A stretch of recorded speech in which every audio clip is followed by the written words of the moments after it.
Hey, எல்லோருக்கும் வணக்கம். Welcome to உங்கள் நான் கமல் ஹாசன். ஸோ இந்த வீடியோவில் நம்ம கமல் சார் பற்றின ஒரு புதிய தகவல் தான் டிஸ்கஸ் பண்ண போகிறோம். ஸோ வீடியோக்குள்ளே போகிறதுக்கு முன்னாடி as usual சேனலுக்கு நீங்கள் புதுசாக இருந்தீங்கன்னா கண்டிப்பாக சப்ஸ்கிரைப் பண்ணிக்கோங்க, வீடியோ மறக்காமல் லைக் பண்ணிக்கோங்க. இப்போ நம்ம வீடியோக்குள்ளே போகலாம். ஸோ இன்றைக்கி எலெக்ஷன் டே, அதாவது ஓட்டிங் வந்து பார்த்தீங்க அப்படின்னா பயங்கரமாக வந்து ஆரம்பித்து சக்ஸஸ்ஃபுல்லாக வந்து முடிஞ்சிருச்சு அப்படிங்கிறது தான். சில பிரச்சனைகள் வந்து ஏற்பட்டது. அதாவது ஓட்டு போடுறப்ப அந்த லைட் வந்து பார்த்தீங்கன்னா எரியாமல் இருந்தது. ஆனால் ஓட்டு வந்து கேஸ்ட் ஆயிரும். அதாவது இந்த சைடு வந்து உங்களுக்கு காட்டும். ஒரு சின்ன கிளாஸில் வந்து நீங்கள் யாருக்கு ஓட்டு போட்டிருக்கீங்க அப்படின்ற மாதிரி குட்டியாக வந்து காண்பிக்கப்படும். அது வந்து காட்டுச்சு. ஆனால் ப்ரெஸ் ஆகுது. பட் ஆனால் சவுண்ட் வர மாட்டேங்குது அப்படின்ற ஒரு கம்ப்ளைண்ட். இன்னொரு கம்ப்ளைண்ட் என்ன அப்படின்னா, ப்ரெஸ் ஆகுது ஆனால் ஓட்டு வந்து பார்த்திங்கன்னா விழமாட்டேங்குது அப்படின்ற கம்ப்ளைண்ட். இன்னொன்று என்னென்னா, ப்ரெஸ் ஆகுது, சவுண்டு வந்து வருது, ஆனால் இங்கே வந்து ரெஜிஸ்டர் ஆக மாட்டேங்குது அப்படின்ற கம்ப்ளைண்ட். இந்த மாதிரி ஏகப்பட்ட கம்ப்ளைண்ட்ஸ் வந்து அங்கங்கே வந்து பார்த்திங்கன்னா வந்ததுனால கொஞ்சம் ஒரு பிரச்சனைலாம் ஆச்சு. நாம் தமிழர் கட்சியில் மத்திய சென்னையிலாம் வந்து பார்த்திங்கன்னா பயங்கரமாக பிரச்சனை ஆச்சு. அதாவது லைட்டே வரல அப்படின்னு அவங்க பிரச்சனை பண்ணாங்க. இன்றைக்கி கமல் சார் வந்து ஓட்டு போடும் பொழுது தேனாம்பேட்டையில் வந்து பார்த்திங்கன்னா அந்த பிரச்சனை வந்துச்சு. எல்லோரும் வந்து என்னடா முழிச்சிட்ருக்கீங்களா, டார்ச் லைட்னு சொல்லிட்டு ஓட்டு தேடிட்டு இருந்தீங்களா அப்படின்ற மாதிரிலாம் கேட்கும் பொழுது மனசு வந்து பார்த்திங்கன்னா ரொம்ப வந்து வலிச்சுது. அஸ் கமல் சார் ஃபேனாக எனக்கே எப்படி இருக்கும் பொழுது கமல் சாருக்கு வந்து எப்படி இருந்திருக்கும் அப்படிங்கிறது தான் பாயிண்ட்டு. என்னதான் வந்து இந்தியா அலையன்ஸ் அப்படின்னு சொல்லிட்டு நம்ம வந்து சொல்லிட்டு தெரிஞ்சாலும், ஒரு கமல்ஹாசன் அவருடைய தீவிர ரசிகனாக, அவருடைய வந்து ஒரு விசுவாசியாக வந்து பார்த்திங்கன்னா நம்ம இருக்கும் பொழுது, அவர் அந்த மாதிரி ஓட்டு போட்டு அப்படி காட்டும் பொழுது வந்து பார்த்திங்கன்னா இப்படி எனக்கு வந்து அது எப்படி ஃபீல் பண்ணுறதுன்னு தெரில. அது உண்மையான ஒரு கமல் ஃபேனாக இருந்தால் அந்த ஒரு ஃபீலிங் வந்து தெரியும். ஸோ அவருடைய பார்ட்டி இருக்குது, அவருடைய சிம்பிள் இருக்குது, அவருடைய கட்சியோடைய கொடி இருக்குது. அப்படி இருந்தும் டிஎம்கேக்கு போய் ஓட்டு போட்ட ஒரு நிலைமை அப்படிங்கிறது வந்து பார்த்திங்க அப்படின்னா ரொம்ப கடினமானது அப்படிங்கிறது தான் எனக்கு வந்து தோணுது. எனக்கே அந்த ஒரு ஃபீல் இருக்கும் பொழுது, ஒரு கட்சியை வந்து நடத்தி நாட்டின் நலனுக்காக ஒரு பக்கம் வந்து ஓகே அப்படின்னா கூட, இருந்தாலும் தனியாக நின்றுக்கலாமோ அப்படின்ற மாதிரி ஒரு பாயிண்ட் ஆஃப் வியூவில் சின்ன வருத்தம் வந்து பார்த்திங்கன்னா எனக்கு வந்து இருந்தது அப்படிங்கிறது தான். ஸோ பாஸ்ட் இஸ் பாஸ்ட், அது எல்லாருடைய கருத்தும் வந்து ஒற்று போகணும் அப்படின்ற மாதிரி எனக்கெலாம் வந்து ஒரு ஃபீல் இல்லை. பட் இருந்தாலும் என்னுடைய மனக்குமுறல், ஏன்னா அவர் நடந்து வரும் பொழுது கோவை தெற்கு தோத்துட்டு பயங்கரமாக, நான் ஒரு வீடியோ போட்டிருப்பேன், நீங்கள் பார்த்துருப்பீங்கன்னு நினைக்கிறேன். ரொம்ப பயங்கரமாக ஃபீல் பண்ணேன். நேர்மை என்னப்பா அப்படி அப்படின்ற மாதிரி. பட் இப்போ நம்ம அதை பேச முடியாத ஒரு சூழ்நிலை இருக்கும் பார்த்திங்களா. என்ன தான் நம்ம நேர்மை, நம்ம காசு வாங்கலை அப்படின்னு சொன்னாலும், நம்ம அமைத்த கூட்டணி அப்படிங்கிறது வந்து பார்த்திங்க அப்படின்னா வெளியே வந்து மக்களிடத்தில் ஒரு அதிருப்தியை ஏற்படுத்தியது அப்படிங்கிறது ரொம்ப முக்கியமான ஒரு விஷயமாக பார்க்குறோம். இன்னொன்று, இந்தியன் 2 ரிலீஸ் ஆகும்போது கரப்ஷன் அப்படின்ற மாதிரி சொல்லிட்டு இருக்காரு. இன்றைக்கி ப்ளூ சட்டையெல்லாம் வந்து கலாய்க்கிறான். கரப்ஷன் சொல்லிட்டு என்னப்பா டிஎம்கேல சேர்ந்துருக்கு அப்படின்ற மாதிரி. இதெல்லாம் நம்ம வந்து பதில் சொல்லணும் பார்த்தீங்களா. அதுதான் ரொம்ப சிரமமாக இருக்கிறது அப்படிங்கிறது தான் பாயிண்ட்டு. இது ஏன் நான் திடீர்னு இதை பேசுகிறேன் இந்த எலெக்ஷன் முடிஞ்ச பிறகு அப்படின்னு சொல்லி பார்த்தீங்கன்னா, எலெக்ஷன் இருக்கிறப்ப நம்ம வந்து இதை மனசால் நம்ம வந்து பேசணுன்னா அது வந்து வேறு மாதிரி ஒரு அவர்ஷன் வந்து ஏற்படும் கமல் சார் மேலே. ஸோ அது வந்து என்னால் வந்து பார்த்திங்கன்னா அதை வந்து பேச முடியல. ஸோ அதை வந்து நான் இப்போ வந்து பேசுகிறேன். எனக்கு ஒரு ஏமாற்றம் தான். அது நான் வந்து முதலே சொல்லியிருந்தேன். தனியாக வந்து சிங்கமாக நின்றுக்கணும் அப்படிங்கிறது தான் பாயிண்ட்டு. சீமான் மேலே என்ன தான் நமக்கு மாற்றுக்கிறது இருந்தாலும், அவர் வந்து கட்சி நடத்துறதுக்கு ஃபண்டு வந்தாலும், தனியாக நான் நிற்கிறேன்டா, வாங்கடா பார்க்கலாம் அப்படின்ற அந்த ஒரு தில்லும் திராணியும் வந்து பார்த்திங்கன்னா கமல் சார்கிட்ட அது ஓகே. நம்ம என்ன தான் மனசார நம்ம சொல்லிக்கிட்டாலும், நாட்டுக்காக நலன் கருதி அப்படின்ற மாதிரி சொன்னாலும், அவனுங்களும் வந்து திருட்டு பயில தானே டிஎம்கேவும் அப்படிங்கிற அந்த ஒரு பாயிண்ட் ஆஃப் வியூவில் அந்த பேட்டர்னில் வந்து பார்த்திங்கன்னா நம்ம வந்து யோசிக்க முடியுது. கொஞ்சம் வந்து ஒரு ஏமாற்றமான ஒரு நாளாகத்தான் இன்று நான் வந்து இருக்குது அப்படிங்கிறது தான். ஸோ நீங்கள் என்ன நினைக்கிறீங்க?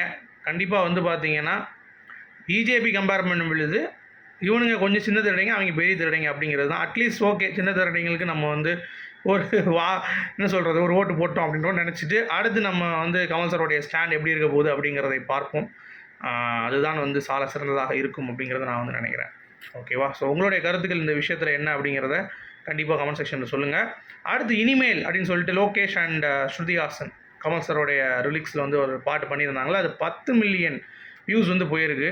ஸோ வேறு லெவல் ஒரு இம்பேக்ட் வந்து பார்த்திங்கன்னா க்ரியேட் ஆகிருக்கு அப்படிங்கிறது பாயிண்ட். அடுத்து லிங்குசாமி சரியான பதிலடிங்க ஆர்கேஎஃப்ஐலேருந்து. நம்ம எதிர்பார்க்கல, வேறு மாதிரி. அதாவது என்ன சொல்லியிருக்காங்கன்னா, ஆர்கேஎஃப்ஐயில் கமல்ஹாசன் அவர்கள் ப்ராமிஸ் பண்ணாருன்னா பண்ணுவார்ரா, நீ எதுக்குறா இப்போ வந்து எடுத்துகிட்டு வர அப்படின்ற மாதிரி ஓப்பனான ஒரு ஸ்டேட்மெண்ட் லிங்குசாமி ஃபோன் போட்டு சொல்லியிருக்காங்க. அந்த மாதிரி கமல் சார் சொல்லியிருக்காருல்ல, உனக்கு படம் பண்ணுறேன்ட்டு, அப்போ நீ மூடிட்டுரு சரியா, உனக்கு கண்டிப்பாக படம் வந்து வரும் அதை விட்டுட்டு இப்போ வந்துக்கிட்டு நீ லாஸ் ஆகிருக்கு இதாகிருக்கு எதுக்கு இப்போ வந்து அரசியலில் வந்து நீ கிளப்புற?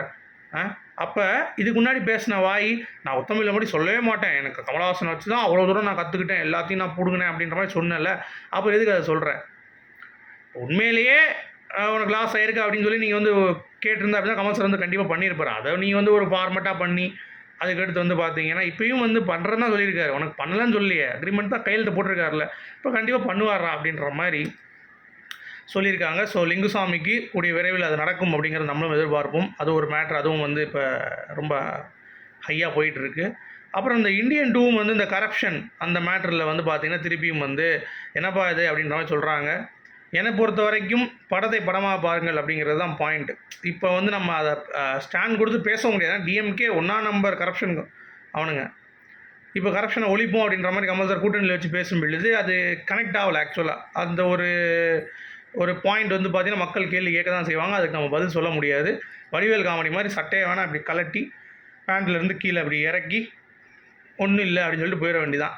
அதுதான் எனக்கு இது மேலே என்ன சொல்கிறேன்னு தெரில. அடுத்து தக் லைஃப் படத்தோடைய அப்டேட் வந்து பார்த்தீங்கன்னா ரொம்ப சூப்பராக வந்து ரிலீஸ் ஆகிருக்கு. என்ன அப்படின்னா சிம்பு அவர்கள் இன்றைக்கி ஓட்டு போட வராதுக்கு காரணம் அங்கே ஷூட்டிங். மணிரத்னம் அவர்கள் எல்லாமே வந்து அங்கே வந்து ஷூட்டிங்கில் வந்து பயங்கர பிஸியாக இருக்காங்க. அவர் வந்து தாடி எடுத்திருக்காராம். அப்போ எஸ்டிஆர் 48ஓட நிலைமை, ஏன்னா நிறையா தாடி வளர்த்து பயங்கரமாக இருக்கணும் அப்படின்ற மாதிரி சொல்லியிருக்கீங்களே, அப்புறம் எப்படி இது வந்து க்ரைட்டீரியா அப்படின்ற மாதிரி யோசிக்கும் பொழுது இது வந்து மெயின் ப்ரியாரிட்டி தக் லைஃப். இதை முடிச்சு விட்டு, ஏன்னா இதுவும் வந்து ஒரு நல்ல ஒரு ரோல் 2 ரோல் அப்படின்னு சொல்லி சிம்பு வந்து பிளான் பண்ணி இதை பண்ணிவிட்டு அதை கூட நம்ம வந்து ஒரு பேட்ச் ஒர்க் மாதிரி ஒரு தாடி வச்சோ ஏதாவது வச்சு பண்ணிக்கலாம் அதே மாதிரி ஒரு முடிவு எடுத்துட்டாங்க போல தெரியுது. ஆஹா கஷ்டப்பட்டு வளர்த்தாரே சிம்பு அப்படின்ற மாதிரி தான் இருந்துச்சு. அதனால் எஸ்டிஆர் 48 ட்ராப்லாம் ஆகலை, இது முடிச்சுட்டு ஒரு 3 மாதத்தில் ஆரம்பிக்கும் அப்படின்ற மாதிரி சொல்லியிருக்காங்க. அது தேசிங் பெரியசாமியை வந்து பார்த்தீங்கன்னா கன்ஃபார்ம் பண்ணிட்டார் அப்படிங்கிறது தான் அப்டேட். ஸோ தக் லைஃப்பில் இப்போ சிம்பு, ஜிஜு ஜார்ஜ், கௌதம் கார்த்திக் இவங்க சம்மந்தப்பட்ட காட்சிகள் மட்டும்தான் வந்து பார்த்தீங்கன்னா போயிட்டுருக்கு. த்ரிஷா இன்னைக்கு நைட்டே வந்து திருப்பி ராஜஸ்தான் கிளம்புறாங்க அப்படிங்கிறது தான். கமல் சார் வந்து மே ஸ்டார்டிங்கில் வந்து ஜாயின் பண்ணுறார் அப்படின்ற மாதிரி அப்டேட் வந்து வந்திருக்கு. ஸோ வெயிட் பண்ணி பார்ப்போம். அடுத்து பிக் பாஸ் இந்த சீசன் கமல் சார் பண்ணுவாரா அப்படின்ற ஒரு டாக் வந்து பார்த்தீங்கன்னா போயிட்டுருக்கு. அதை பற்றி அப்டேட் என்ன அப்படின்னா, அவர் வந்து கனெக்ட் ஆகிறது பிக் பாஸ் ஆடியன்ஸ், அது மக்கள்கிட்ட ஈஸியாக கனெக்ட் ஆகலாம் அப்படின்ற மாதிரி தான். போன வட்டம் வந்து நிறைய விமர்சனம் வந்து வந்துச்சு. ஸோ அதனால் மேபி படமும் இருக்குது, அடுத்து இந்த சீட்டும் 2025 வாங்குறேன் அப்படின்னு சொல்லி ஒரு ப்ராமிஸ் பண்ணியிருக்காரு, ராஜ்யசபா சீட்டு. ஸோ இதெல்லாம் வச்சு பார்க்கும்பொழுது பிக் பாஸ் கொஞ்சம் கடினம் தான் அப்படின்ற மாதிரி தோணுது.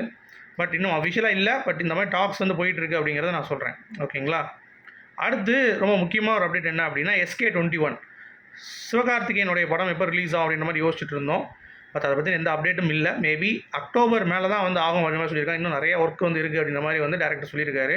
ஸோ கமல் சார் ப்ரொடக்ஷனில் அந்த படம் வந்து அப்படியே நின்றுட்டு இருக்குது அப்படிங்கிறது தான். அடுத்து கல்கி பொறுத்த வரைக்கும் இன்னும் ரிலீஸ் டேட் வந்து இன்னும் ஃபிக்ஸ் பண்ணல. ஏன்னா இந்த எலெக்ஷன் நடந்துகிட்டு இருக்கிறதுனால கரெக்டாக இந்த எலெக்ஷன் முடிஞ்சோன்னே அதாவது மேலே தான் முடியுது அவங்களுக்கு. ஸோ முடிஞ்சோடனே அடுத்து வந்து இதை டேட் ஃபிக்ஸ் பண்ணலாம், இப்போதைக்கு வந்து நம்ம ஃபிக்ஸ் பண்ண வேணாம் அப்படின்ற மாதிரி வச்சுருக்காங்களாம். படம் வந்து ரொம்ப அற்புதமாக வந்திருக்கான் கல்கி பொறுத்த வரைக்கும். அது மட்டும் இல்லை, இந்தியன் 2 நார்த் இந்தியன் ரைட்ஸ் கிட்டத்தட்ட 30 கோடி ரூபாய்க்கு வந்து போயிருக்காங்க. அது வந்து ரொம்ப மிகப்பெரிய ஒரு தொகை தான் கம்பேர்ட் டு த இந்தியன். நல்ல ஒரு தொகை தான். ஆனால் கிளிக் ஆகிடுச்சு அப்படின்னா இன்னும் வந்து ரேஞ்ச் வந்து வேறு மாதிரி போகும் அப்படின்ற மாதிரி சொல்கிறாங்க. ஸோ வெயிட் பண்ணி பார்க்கலாம். உங்களுடைய கருத்துக்கள் சொல்லுங்கள். மீண்டும் அடுத்த சந்திப்போம். அது வரைக்கும் குட் பை.